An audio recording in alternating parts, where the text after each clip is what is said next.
If you guys didn't watch my last video, make sure you guys go watch that. I installed my radium fuel pressure regulator, radium fuel plumbing kit, and all the stuff that I needed to install prior to getting this fuel pressure sensor installed. So what is going on, you guys, and welcome back to the channel. In today's video, we're gonna be getting my Cobb fuel pressure sensor kit installed. So I wish I would have waited a little bit longer to get my radium fuel plumbing kit put in, but I was kind of in a rush because like I said in my last video, I kind of have a deadline to meet now to get this car done. So I ended up getting it all installed. Now I need to move around and modify a couple things that I installed on my radium fuel plumbing kit and the pressure regulator. So first, just to show you guys what comes with the Cobb fuel pressure sensor, straight out of the box, you're gonna have this wire harness that hooks up to the passenger side TGV harness plug. And then if you still have your OEM TGVs, the other one plugs into your TGV. And then this end is gonna go directly into the sensor. Now the sensor that Cobb puts in here is actually not a Cobb sensor, it's an autometer sensor. They just rebrand it all to Cobb because they built the kit with building the wire harness and building the quick connect adapter that I will show you guys in just a second. Another thing that's in the box is the thread sealant that you need to put on the fuel pressure sensor when you thread it in. And it comes with a couple zip ties for routing the harness under the intake manifold. And then the last thing that it comes with is that quick connector fitting. I already have that installed because I'm gonna be 100% honest, it absolutely sucked to install. There's a little O-ring on the inside of it and you really got to lube up that O-ring. So use a lot of oil when you put it on. What a lot of people do with this fuel pressure sensor kit, when you have stock fuel lines, which obviously this engine bay is not very stock anymore, but if you have stock fuel lines, a lot of people install that quick connector fitting on the hard lines that come out from under the intake manifold here. They'll install the quick connector fitting here and then run the gauge right here and run the wire down to that passenger side TGV harness. But since the hard lines that come out right here are the exact same fitting as the hard lines that come out of the body of the car from the fuel tank, I decided to install this quick connect fitting right to the hard line that goes back to my fuel tank. Now, I already explained all this in my last video, but just to give you guys a quick update, all these fuel lines at the back here, the bottom one with the gray sleeving on it is your return. The middle one with the blue sleeving is your evap line that comes from your gas tank to feed your purge valves. Then this top line with the black sleeving is your feed line. Now, you're gonna want your fuel pressure sensor on your feed line, but the actual sensor that's gonna send the signal to your ECU needs to be after your fuel pressure regulator, because you want your ECU when you're tuning the car to be reading the regulated fuel pressure after the fuel pressure regulator. So since I don't have any quick connect fittings after the fuel pressure regulator, I can't install that quick connect fitting anywhere after the regulator. But I do have this little bung right here that I put this mechanical gauge on, and I believe it's the same thread as the autometer sensor that comes with the Cobb fuel pressure sensor kit. So what I'm gonna be doing is I'm gonna take this mechanical gauge off of here, because all this is for is just diagnosis purposes so that you can read your fuel pressure in your engine bay. You don't have to have the car powered up or anything. You can just read whatever fuel pressure is directly at this line. I'm going to take this gauge off of this line here. I installed the Cobb fuel pressure sensor quick connect onto my hard line here, which all you do, lube up the O-ring on the inside, lube up your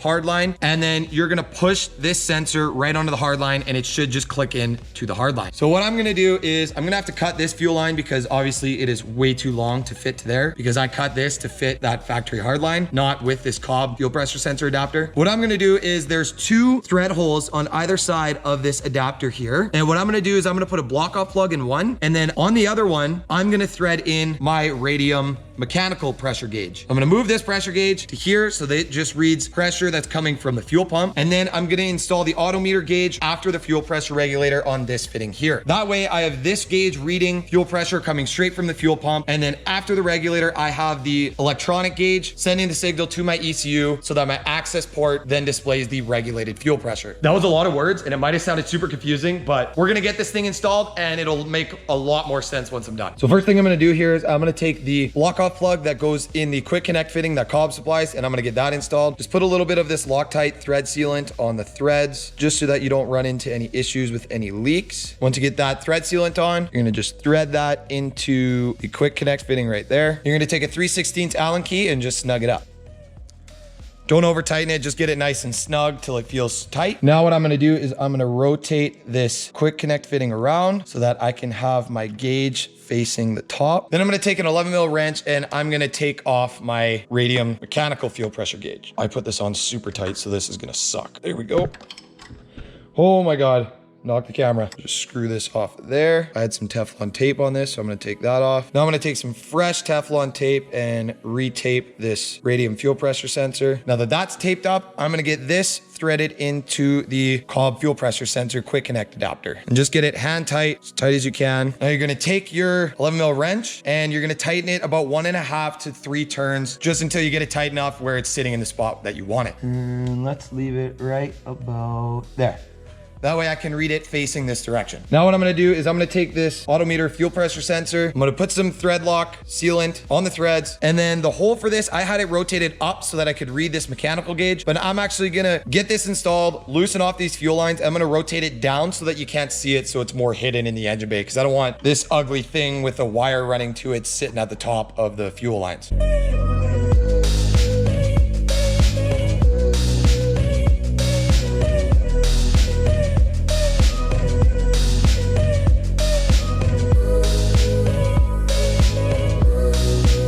Now you can see we got the radium fuel pressure gauge moved to the Cobb quick connector and the plug put on the bottom there. And then I got my lines rotated so that the Cobb fuel pressure sensor, or the odometer sensor, I guess, will be sitting on the bottom there. And then I can just run the harness in behind here, nice and tucked, and plug it in on the bottom there. Now my next step is gonna be to get this back feed line run so that it runs directly to this Cobb quick connect here. The way I'm gonna do that is I already have this hose built from my last video. I'm just gonna shorten the hose a little bit and move the quick connect down, because from here, clearly it's way too long. So we're just gonna shorten it a bit and run it directly to the Cobb quick connect. And this radium quick connect is gonna just plug right into there.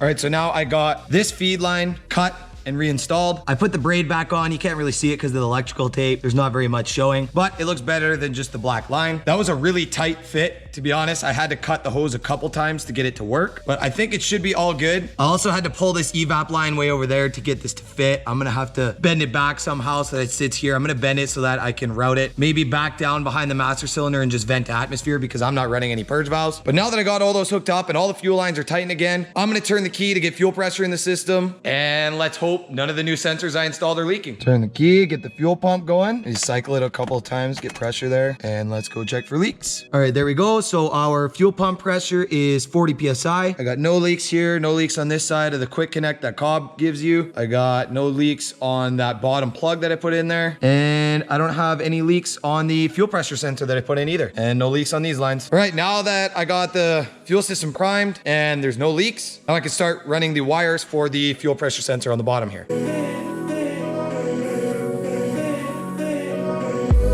All right, there we go, it's done. I got the harness routed from the odometer fuel pressure sensor there all the way over to my TGV plug, which I have sitting right under this crankcase vent line right here. Your guys' TGV plug is definitely gonna be in a different spot, because I lengthened my TGV wires a bit because I tore my whole harness apart. In case you guys didn't catch that video, I'll put a link right up top here. In that video, I actually cut out my TGV harness plugs, but I didn't realize that the fuel pressure sensor plugged into the TGV harness on the passenger side. So thanks to you guys in the comment section actually that mentioned it. I ended up rewiring my TGV plug into there, so the wires ended up being a little bit longer than stock. So since my harness was sitting loose, I have my harness coming out of the main harness right here. I just ran it down under my fuel rail so you can't see it, and then it comes out the back here. I went under that turbo oil feed line, and then it just plugs in right here under this crank vent hose. Then I ended up cutting the TGV plug off of there, which is this guy, just because I don't have factory TGVs. I installed the Radium TGV deletes, so I don't need this anymore, so I just cut the 2 wires off of there. Then, since my TGV harness was a little bit lengthened, the wires that came with the Cobb fuel pressure sensor kit ended up being a little bit too long for how I was routing it. So I just looped them all together, zip tied them together, and then I zip tied them to this PCV vent line, went under my harness down there, and then it comes out here by my fuel rail, right up to the fuel pressure sensor. Now, when running this kit, it actually allows you to monitor your fuel pressure on your access port through the ECU. So you're gonna need a custom tune, and your tuner is gonna need to add the fuel pressure sensor